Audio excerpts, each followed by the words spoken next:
శివాయ గురవే నమః. జ్ఞానక్షం వీడియో ప్రేక్షకులందరికీ కూడా స్వాగతం. చాలా మంది శత్రువుల యొక్క ప్రయోగాల నుంచి బయటపడటానికి, అలాగే శత్రువుల బారి నుంచి రక్షింపబడటానికి అనేకమైన పరిహారాలన్నీ కూడా అడుగుతున్నారు.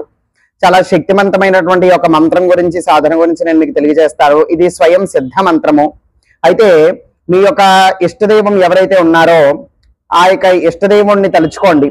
అంటే ముగ్గురులో ఎవరో ఒకలే కావాలి. అంటే మీకు ఈ యొక్క ముగ్గురు నుంచి కాకుండా ఇంకా కూడా వేరే ఎవరైనా కూడా ఇష్టదైవం అనేటువంటిది ఉండుండొచ్చు. కానీ ఈ యొక్క మంత్రం కనుక మీరు చేయాలి అని అనుకుంటే ఒక ముగ్గురు దేవతలలోని ఎవరో ఒక దేవతని ఉద్దేశించి మీరు ఈ యొక్క ప్రక్రియ అనేటువంటిది చేసుకోవాల్సి వస్తుంది. ఈశ్వరుడు గాని, ఆంజనేయ స్వామి గాని, గణపతి గాని, ఈ ముగ్గురులో ఎవరినైనా కూడా ఉద్దేశించి వాళ్ళకి నమస్కారం చేసుకుని నేను చెప్పేటువంటి మంత్రం చెయ్యండి. ఇది దేనికి సహాయపడుతుంది అని అంటే, మీ యొక్క శత్రువులు మీ మీదన ఏదైనా కూడా ఒకవేళ ప్రయోగం చేసినట్లయితే కనుక, లేకపోతే చేస్తున్నారేమో, ఏదో ప్రయోగాలు చేస్తున్నారేమో, ఏదో మంత్రాలు మీ మీద వదులుతున్నారేమో అనబడేటువంటి అనుమానాలు మీకు ఉన్నా కూడా చేసుకోవచ్చు. లేకపోతే నిజంగా చెయ్యబడినా కూడా మీరు ఇది చేసుకోవచ్చు. నరఘోష, నరధిష్టి అధికంగా ఉన్నా చేసుకోవచ్చు. మీ పట్ల ఏడుపులు అనేటువంటివి విపరీతంగా ఉన్నా కూడా మీరు ఇది చేసుకోవచ్చు.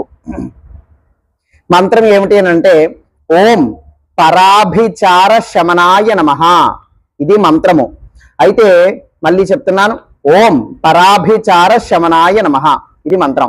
ప్రతిరోజు కూడా ఉదయము అలాగే సాయంత్రము 2 పూట్ల కూడా ఈ యొక్క మంత్ర జపం అనేటువంటిది చేసుకోండి. ఒకవేళ ఇప్పుడు నేను చెప్పబడినటువంటి ఇబ్బందులు మీకు ఏమన్నా కూడా ఉన్నట్లయితే, శత్రువుల వలన, శత్రువుల బారి నుంచి తప్పించుకోవటానికి శత్రువులు గురి చేస్తున్నటువంటి ఇబ్బందులు కనుక ఉన్నట్లయితే తప్పకుండా అత్యంత శక్తివంతంగా పనిచేస్తుంది. దీనికి పలానా ఈ ఆసనం ఏదో ఒకటి అయితే, నేల మీద అయితే కూర్చోకండి, ఏదో ఒక ఆసనం వేసుకుని కూర్చోండి. పలానా ఈ ఆసనం మీదనే కూర్చోవాలనబడేటువంటి నియమాలు అయితే లేవు. ఈ జపమాలే వాడాలి అనబడేటువంటి నియమాలు కూడా లేవు. మీ యొక్క శక్తి అనుసారము మీరు జపం చేసుకోవచ్చు. మీరు ఎంతగా ఇబ్బంది పడుతున్నారో వాళ్ళ నుంచి ఆ యొక్క స్థాయిలో మీకు నివారణ అవ్వడానికి ఈ యొక్క మంత్ర జపం అనేటువంటిది చేసుకోండి. ఆ భగవంతుని తలుచుకుంటూ, ఊహించుకుంటూ, కళ్ళు మూసుకుని అతన్ని చూస్తే ఈ యొక్క మంత్రం జపం చేసుకోవటానికి అనేటువంటిది చెయ్యండి. తప్పకుండా నివారణ అవుతుంది. అధమము అంటే కనీసము రోజు ఉదయము సాయంత్రం 2 పూట్ల కూడా 21 సార్లు చేసుకోవాలి.